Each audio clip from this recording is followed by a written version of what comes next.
അർജുന്റെ phone ring ചെയ്ത് അത് വീഡിയോയിലുണ്ടല്ലോ. അത് അർജുന്റെ ഫോൺ റിങ് അടിഞ്ഞത് ആ ഒരു വീട്ടുകാരും പറഞ്ഞിട്ടുണ്ട്. പറഞ്ഞ പ്രകാരമാണ് അർജുന്റെ ഫോൺ റിങ് അടിഞ്ഞെന്നുള്ള ഒരിത് വന്നു. അതുപോലെ തന്നെ ഞാൻ എന്റെ സുഹൃത്തും നിൽക്കുന്ന സമയത്ത് ഒരു റിങ്ങും അടിഞ്ഞു. അതൊക്കെ ഒരേ ദിവസങ്ങളാണ് നടക്കുന്നത്. അത് എന്ത് അവിചാരിതത്തിൽ നടന്നതായിരിക്കാം എന്താ എന്നുള്ളത് സത്യാവസ്ഥ അന്ന് അറിയില്ല.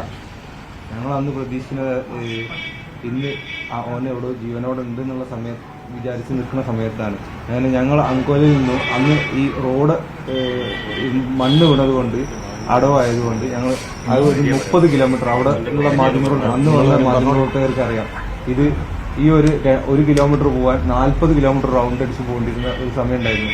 അങ്ങനെ അത് ഞങ്ങൾ ആ ഭാഗത്തേക്ക് കുംട്ട സൈഡിലേക്ക് പോയിക്കൊണ്ടിരിക്കുന്ന സമയത്താണ് ഭാരതൻസ് ഷോറൂമിൽ നിന്ന് വിളിക്കുന്നത് വണ്ടിയിലെ GPS ആക്റ്റീവ് ആണെന്ന്. ഞങ്ങളത് അപ്പം ഷോറൂമിൽ നിന്നായിരുന്നു പറഞ്ഞത്.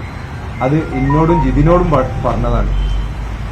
ഞാൻ എവിടെയും വണ്ടി സ്റ്റാർട്ടിങ്ങിലാണെന്ന് ഞാൻ പറഞ്ഞത്. അടിസ്ഥാനത്തിലാണ് നമ്മൾ ഈ കാര്യം പറഞ്ഞത്. അത് കഴിഞ്ഞ് നമ്മൾ മാധ്യമപ്രവർത്തകരോടൊക്കെ പറഞ്ഞ് ഒരു 2-3 ദിവസം കഴിഞ്ഞപ്പോഴാണ് ഇതിനൊക്കെ ഒരു അതായത് പഴയ മാറ്ററുകളാണ് GPS കാര്യമൊക്കെ വന്നത്. അതിപ്പോ നമ്മൾ പിന്നെ ഒരു അതാണ് അഭിപ്രായ ഭിന്നത മാറ്റാൻ. നിങ്ങളുടെ വളരെ മാതൃകാപരമാണ്. പക്ഷെ 2ാം ഘട്ടത്തിൽ മനാഫിന്റെ പ്രവർത്തനം 2ാം ഘട്ടം മുതൽ ശരിയായില്ല.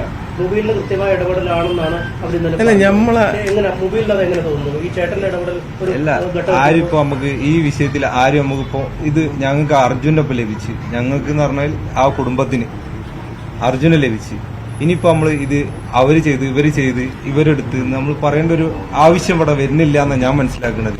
നമ്മളിപ്പോ ആ ചർച്ചകളിലൊക്കെ കടക്കുമ്പോൾ ആ കുടുംബത്തിനെ വേദനിക്കും, അങ്ങോട്ടും ഇങ്ങോട്ടൊക്കെ ഒരു അലിഗേഷൻ ആവശ്യം. അതുകൊണ്ട് നമ്മൾ അത്തരം ചർച്ചകൾ ഒഴിവാക്കിയിട്ട് ഇത് നല്ല രീതിയിൽ എങ്ങനെ തീർക്കാന്നുള്ള കാര്യങ്ങളൊക്കെ ചിന്തിക്കാം. അല്ല നിങ്ങളെ പിന്തുണയ്ക്കുന്നു പറഞ്ഞിട്ടാണ് ഈ സോഷ്യൽ മീഡിയയിൽ കുറെ കമന്റുകൾ ആ കുടുംബത്തിനെതിരെ വരുന്നത്. അത്തരം കമന്റുകളൊക്കെ അധിക്ഷേപം നടക്കുന്ന ആളുകളോട് എന്താ പറയാനുള്ളത്? ഞാൻ അതിന് ആദ്യം ഒരു കാര്യം പറയാം. അല്ല, ഞാൻ ആദ്യത്തെ ഒരു കാര്യം പറഞ്ഞുതരാം. ഇത് എന്തായി എന്ന് പറഞ്ഞു കഴിഞ്ഞാല് അർജുനെ കിട്ടിയോട് കൂടിയാണല്ലോ ഇപ്പൊ ഈ പ്രശ്നങ്ങളൊക്കെ തുടങ്ങുന്നത്. അർജുനെ കിട്ടുന്നതിന് മുമ്പ് യാതൊരു പ്രശ്നങ്ങളില്ലേനും ഇത് ആദ്യമായിട്ട് അർജുനെ കിട്ടി അർജുനെ ഹോസ്പിറ്റലിലേക്ക് മാറ്റിയോട് കൂടിയിട്ട് എന്ത് സംഭവിച്ചു എന്ന് പറഞ്ഞു കഴിഞ്ഞാല് പിറ്റേ ദിവസം രാവിലെ 5 എന്താ പറയാ ലോറി ഉടമ എന്ന് പറഞ്ഞിട്ടുള്ള ഒരു കൺഫ്യൂഷൻ സംസാരം വന്നതാണ് ആദ്യത്തെ ഒരു പ്രശ്നം. ലോറി ഉടമ മുബീനാണ്. അത് പറഞ്ഞത് എങ്ങനെയാണ്? മനാഫ് എന്ന് പറഞ്ഞ ആളല്ല ലോറി ഉടമ, ഒരു മുബീൻ എന്ന് പറഞ്ഞ ഒരാളാണ്. മുബീൻ എന്ന് പറഞ്ഞ ആളാണ് നമ്മളെ സഹായിച്ചത്. അങ്ങനെയൊക്കെ എന്തോ ഒരു വർത്താനം പറഞ്ഞു.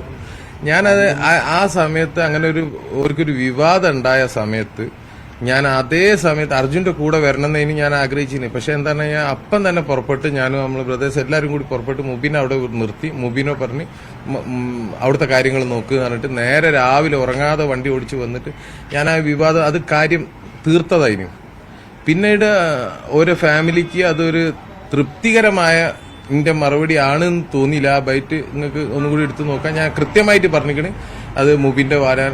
പക്ഷെ അത് ഇങ്ങനൊരു വിവാദം ഉണ്ടാക്കരുത്, ആരും ഇവർക്കെതിരെ ഒരു ബാഡ് കമന്റ്സ് ഇടരുത്, ഇതൊക്കെ ഞാൻ അന്ന് പറഞ്ഞതാണ്.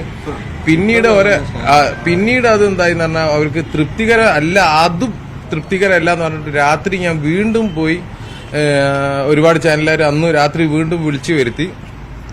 ഞാൻ വീണ്ടും വ്യക്തമായിട്ട് പറഞ്ഞു ഇത് മുബിന്റെ വാഹനമാണ്. ഇതിപ്പോ മുബിന്റെ വാഹനോ എന്റെ വാഹനോ അത് ഞമ്മക്കൊരു പ്രശ്നമല്ല. നമ്മളെ ഓന്റെ അനിയനാണ്. എന്റെ മൊത്തം സ്വത്ത് എനിക്ക് എഴുതി കൊടുത്താലും ഒരു കുഴപ്പമില്ലാത്ത കേസല്ലേ. നമ്മൾ തമ്മിൽ അങ്ങനെ ഒരു വിഭജനം ഇല്ല, ഇന്നും ഒരു അതിന്റെ കാര്യത്തിലില്ല. പ്ലീസ്. അപ്പൊ ഞാൻ പറഞ്ഞു വരുന്നത് ഇതൊന്നും ഒരു എന്താ പറഞ്ഞ വിട്ട് കളയാം നമുക്ക് ഇതൊക്കെ.